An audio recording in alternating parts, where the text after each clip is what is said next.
हरियाणा में भी अलग अलग जगहों पर कार्यक्रम थे। लेकिन इसको लेकर के जो हो रही राजनीति है, या अभी आप राहुल गांधी को सुन रहे होंगे, वो तो डंके की चोट पर कह रहे हैं कि मैं दावे के साथ कह सकता हूं कि प्रधानमंत्री नरेंद्र मोदी ने यह संविधान नहीं पढ़ा होगा। कैसे देखते हैं इसको आप?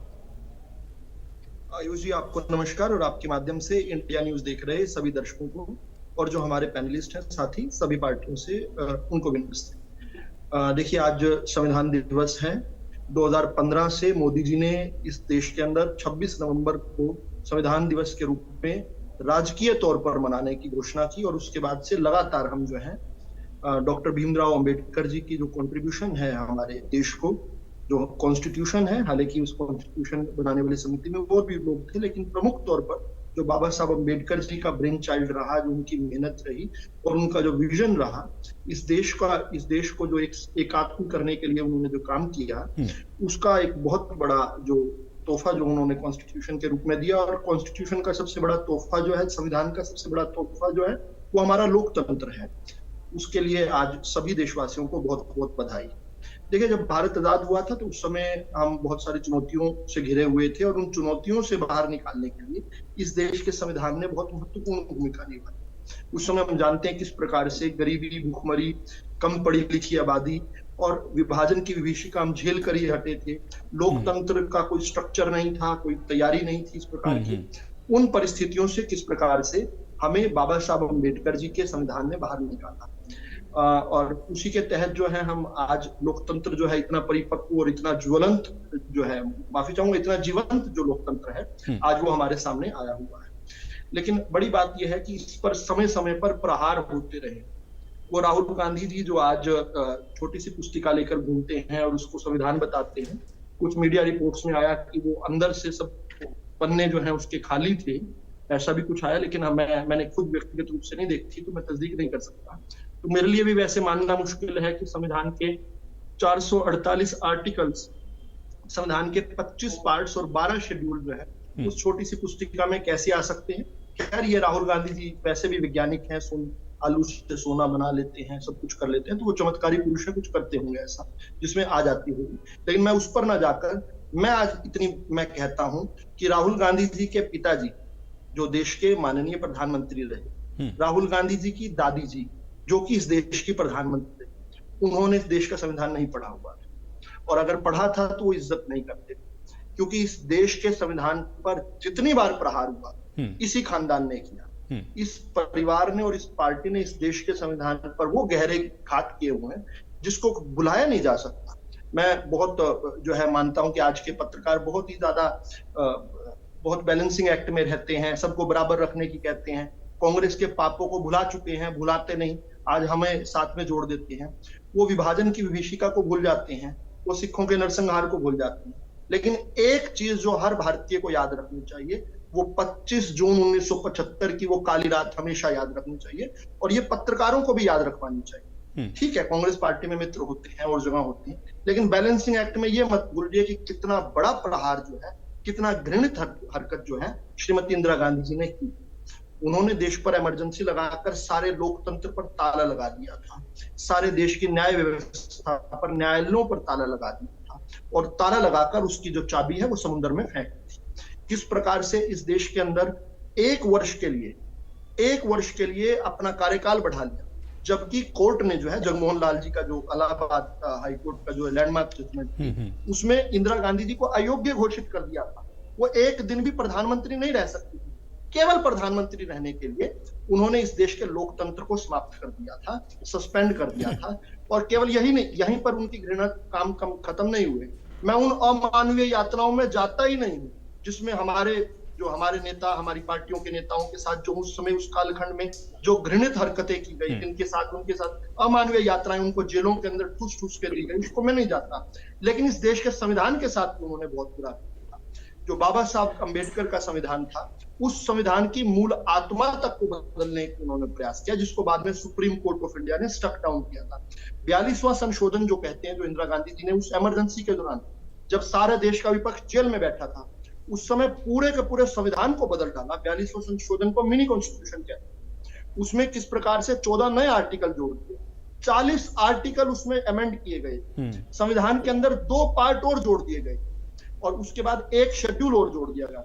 इसको इंदिरा गांधी का संविधान कहते हैं, जो बाबा साहब अम्बेडकर का संविधान बदल दिया। लेकिन उसके बाद इंदिरा की सत्ता गई और इस देश के सुप्रीम कोर्ट ने वापस बहुत सारी चीजें रिस्टोर की। हालांकि एक चीज जो रिस्टोर नहीं की वो ये थी कि जो बाबा साहब अम्बेडकर के संविधान के अंदर जिस शब्द का उल्लेख नहीं था, और बाबा साहब अम्बेडकर ने खुद ये हमें राइट दिया था कि हम इसको अमेंड कर सकते हैं संविधान को समय समय पर, लेकिन उन्होंने कहा था संविधान की मूल आत्मा जो है उसको नहीं अमेंड किया जा सकता। उसका जो प्रियम्बल है, यानी कि जो संविधान की उद्देशिका है, उसमें छेड़छाड़ नहीं कर सकते। कांग्रेस की नेता और तत्कालीन देश की प्रधानमंत्री श्रीमती इंदिरा गांधी ने वो पाप किया था। उन्होंने मूल आत्मा के साथ प्रहार करके जबरदस्ती सेकुलर शब्द उसमें ठूस दिया, जिसको बाद में जो है एसआर बोमई और यूनियन ऑफ इंडिया आपातकाल की याद दिलाते हुए आप ये कह रहे हैं कि संविधान आज जो हमें ये कह रहे हैं कि हमने नहीं पढ़ा, उनको याद रखना चाहिए। विद्रोही जी जवाब दीजिए। आयुष जी, आपको और सभी साथियों को नमस्कार। संविधान की बात वो कर रहे हैं जिनके वैचारिक पुरखों ने संविधान का विरोध किया था। जिस दिन संविधान लागू हुआ उसके 4 दिन के बाद का आप ऑर्गेनाइजर पढ़ लें, आरएसएस ने इस संविधान को रिजेक्ट किया था, मानने से इनकार किया था, और 50 साल तक झंडा नहीं फहराया कभी देश का। वो हमें शिक्षा दे रहे हैं। दूसरी बात, ये कह रहे हैं आपातकाल गलत था, सही था, इस पर बिल्कुल आप बहस कर सकते हैं, यह आपका लोकतांत्रिक अधिकार है। पर वो भूल गए कि आपातकाल भी इसी संविधान के आर्टिकल 52 के तहत संवैधानिक थी। उस संविधान में अधिकार है कि आप आपातकाल लगा सकते हो। हाँ, आप ये कह सकते हो उसकी जरूरत नहीं थी, ये दुरुपयोग किया, ये आप कह सकते हो, ये आपका अधिकार है। दूसरी बात, ये प्रेम्बल की बात करते हैं। मुझे आश्चर्य होता है कि ये वही तोता रटंत लगाए रहते हैं। कल ही सुप्रीम कोर्ट ने कहा कि वो बिल्कुल सही था, आप गलत मांग कर रहे हो। जो सोशलिस्ट शब्द और रिपब्लिक और भाई समाजवादी शब्द और क्या बोलते हैं दूसरा धर्मनिरपेक्ष था, वो बिल्कुल सही था। कल ही याचिका सुप्रीम कोर्ट ने रिजेक्ट की है। तो जब सुप्रीम कोर्ट ने वो याचिका रिजेक्ट कर दी और सुप्रीम कोर्ट ने कहा, जो इससे पहले संविधान पीठ ने जो 7 सदस्यों की फैसला दिया था उसमें भी यही कहा गया था, इसलिए ये कोई गलत नहीं है और ये बेकार की बात है। ये कल ही सुप्रीम कोर्ट ने कहा था। मोदी जी ने कहा कि भाई कश्मीर के अंदर पहली बार संविधान दिवस मनाया गया। आदरणीय मोदी जी को ये भी मैं बता दूं कि इस देश में कश्मीर के अंदर जो धारा 370 लगी थी वो भी इसी संविधान के तहत ही लगी थी, और जो हटाई है वो भी इसी संविधान के अंदर अमेंडमेंट कर हटाई है। तो ये कहना कि वो गैर संवैधानिक थी, ये भी गलत है। इसी संविधान में वो धारा थी, इसी संविधान में वो धारा हटाई है। अब सवाल ये है कि जो क्या, अब सवाल ये 370 संविधान का ओरिजिनल पार्ट है ना। आप मैं इनके बीच में बोला था। चलिए विदुर रावल जी, ठीक है, आप नोट कर लीजिए, आप उसका जवाब दीजिएगा, उनकी बात आ जाए एक बार। मैं चुप हो जाता हूँ अगर नहीं विद्रोही जी, बात कंप्लीट करें, आप कंप्लीट करें। बहुत कुछ गलत बोल रहे हैं, तो ये भी मैं कह रहा हूँ आपने सारा ही गलत बोला। जो संविधान के विरोधी थे, जो आजादी के विरोधी थे, कांग्रेसों के मुखबिर दलाल थे, वो हमें संविधान का पाठ पढ़ा रहे हैं। गरिमापूर्ण रखने, आप गरिमा खुद खो रहे हैं। नहीं ठीक है विद्रोही जी मुद्दे पर आ जाएं, मुद्दे पर आते हैं, ठीक है। एक दूसरे को इंटरप्ट ना करें, आप लोग अपने अपने पॉइंट्स नोट कर लें, ठीक है। एक सेकंड, अभी विद्रोही जी मुद्दे पर हम अगर इनके बीच में एक शब्द नहीं बिल्कुल आपने नहीं बोला, इसीलिए मैंने उनको टोका भी। आप अपनी बात रखें। इनको जो कहना है कहें, मुझे क्या आपत्ति है, और जो मुझे जो कहना है वो मैं कहूंगा। जी ये कौन होते हैं मुझे बताने वाले? तो अब बात चल रही है कि भाई संविधान पे कौन सही है, संविधान पे खतरा है या नहीं है। संविधान पे खतरा अगर नहीं होता तो देश के प्रधानमंत्री, जो देश के सर्वोच्च नेता होते हैं, वो कटेंगे बटेंगे जैसे नारों का समर्थन नहीं करते, सांप्रदायिक उन्माद फैलाकर वोट नहीं मांगते, और भाजपा के मंत्री संतरी खुलेआम एक वर्ग विशेष को पाकिस्तान रोज भेजने की बात नहीं करते। बहुत से इनके सांसदों ने लोकसभा चुनाव के पूर्व कहा कि भाई 400 लोग आ गए, हम हिंदू राष्ट्र बनाएंगे, हम संविधान को बदलेंगे। ये सारी बातें यही कर रहे हैं, गैर संवैधानिक कार्य ये कर रहे हैं, लोकतांत्रिक परंपराओं को ये नष्ट भ्रष्ट कर रहे हैं, लोकतंत्र को ये मानते नहीं है।